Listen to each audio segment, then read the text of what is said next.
In this video, you'll create a new folder. Then you'll move your document into that folder. Imagine you had hundreds of documents in your Google Drive.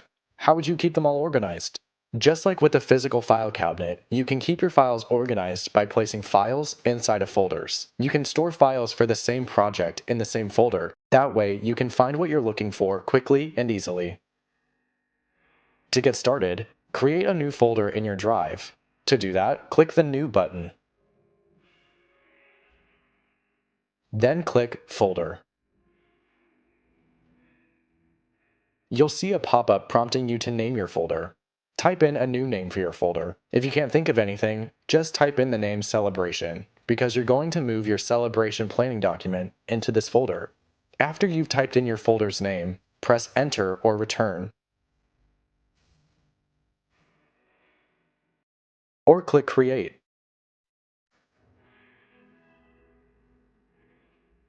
Your folder will appear in your drive. Now, place your document inside of your folder. To do that, click on the document you created.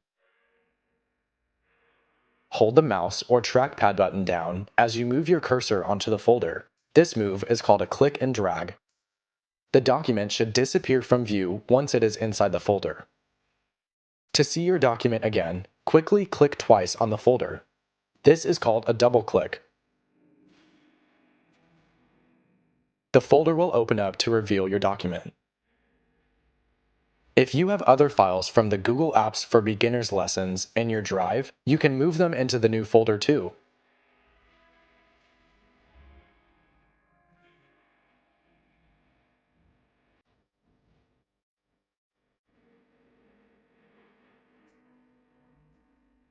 The structure of your Google Drive will evolve as you add more files and folders.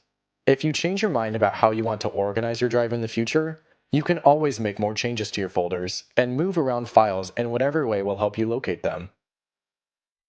Now it's your turn. Click New and select Folder. Type in a name for your folder and click and drag your file into your folder. Then click Next to watch the next video.